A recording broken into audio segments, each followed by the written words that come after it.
Assalamualaikum warahmatullahi wabarakatuh. Sobahal khair. Anak-anak selamat pagi. Sobahan nur. Kaifa halukum? Alhamdulillah inna bil khair wal afiyah. Sebelumnya, pada materi sebelumnya itu adalah berupa latihan-latihan yang mana jawaban yang benar udah Ibu share ya di minggu sebelumnya. Dan sekarang kita akan mempelajari tentang materi yang ada di halaman 28, yaitu tentang kana ismuha wa akhwatuha al-mufradu, atau disingkat dengan kana wa akhwatuha. Kana wa akhwatuha, kita singkat dengan itu aja ya. Sebelum kita menjelaskan lebih dalam, kita harus tahu dulu apa arti daripada kana ya. Apa itu kana?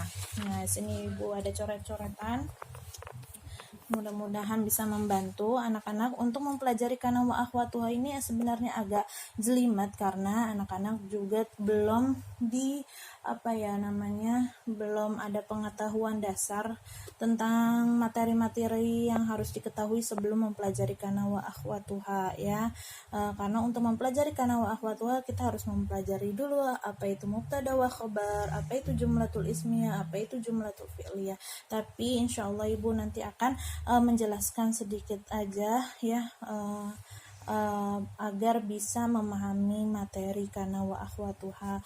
Karena di LKS ini sebenarnya belum ada penjelasan tentang materi tentang mubtada wa khabar ya, karena atau jumlatul ismiyah gitu.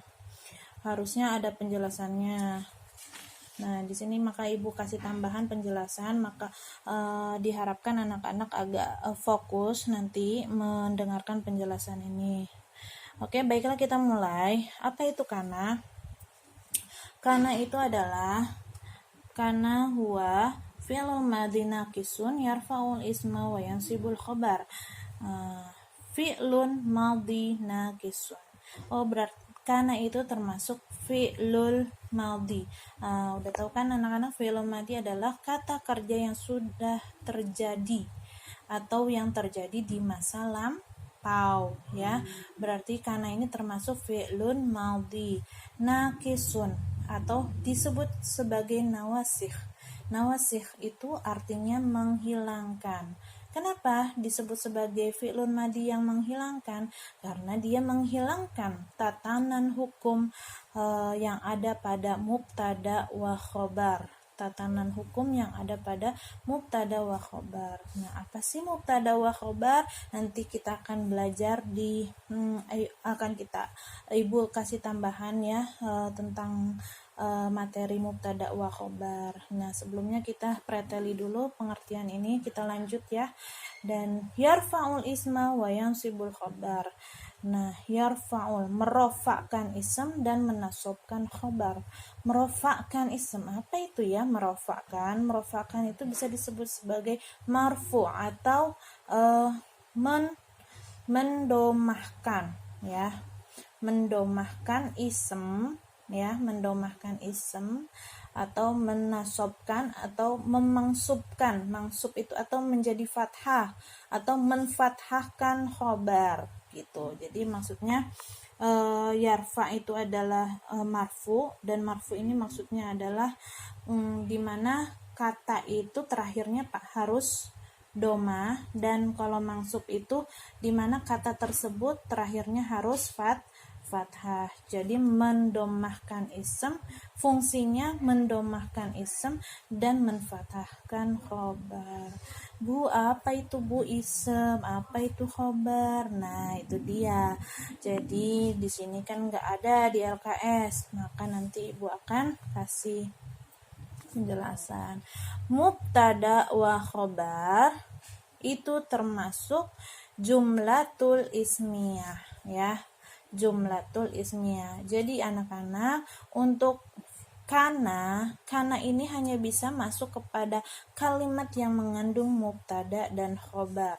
Nah, mubtada wa khobar ini bisa disebut sebagai jumlatul ismiyah, yaitu kalimat yang mengandung ism. Sementara kana tidak bisa masuk kepada jumlah yang mengandung fi'lun. atau mengandung kata kerja. Nah, kalimat yang mengandung fi'lun itu disebut sebagai jumlatul fi'liyah ya.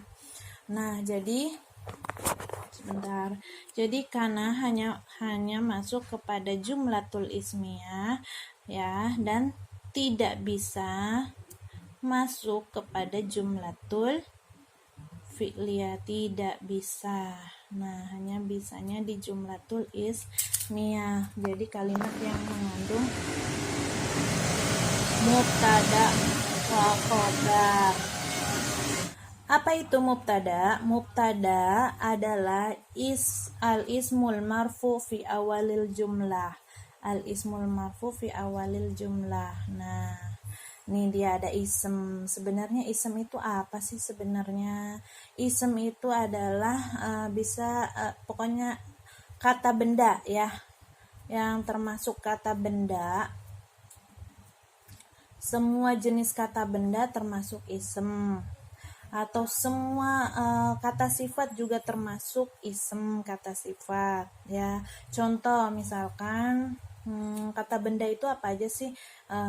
Bisa seperti nama orang, nama tempat, terus atau semua kata benda, kata sifat. Contohnya nama orang misalkan Muhammad, itu termasuk ism. Nama tempat misalkan sekolah, rumah, itu termasuk ism.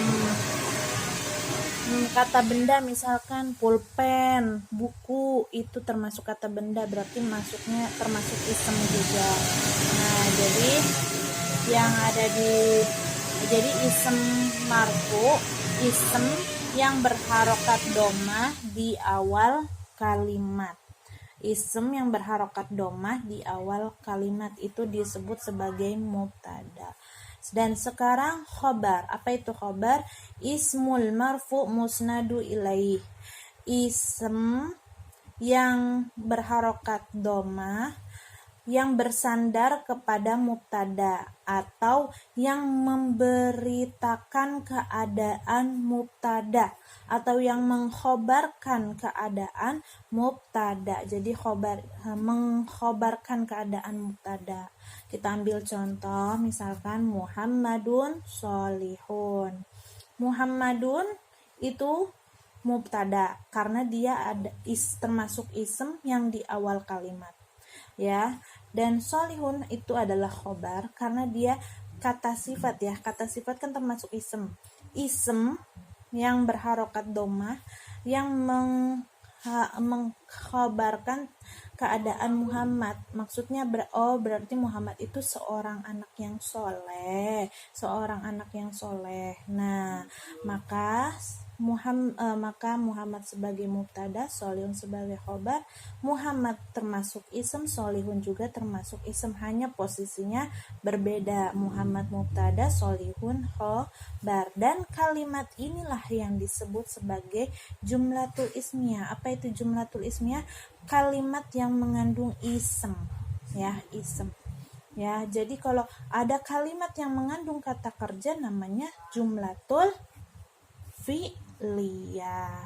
Nah, oke, kembali lagi kepada kana. Oleh sebab itu, kana ini hanya bisa masuk kepada jumlatul ismiyah, nggak bisa masuk kepada jumlatul fi'liyah. Mudah-mudahan sampai di sini anak-anak bisa memahami ya. Jadi saya ulangin lagi ya. Kana itu saya ulangin dari pengertiannya ya yang tadi ya. Kana itu adalah fi'lun madi, dia termasuk fi'lun madi. Nah, fi'lun madi yang nakis. Kenapa nakis? Karena dia atau disebut sebagai nawasikh ya, karena dia menghilangkan tatanan hukum dari mubtada wa khobar. Kenapa menghilangkan hukum dari tatanan hukum mubtada wa khobar? Karena mubtada wa khobar itu kan jadi gini, kalau awalnya kan Muhammadun sholihun. Nah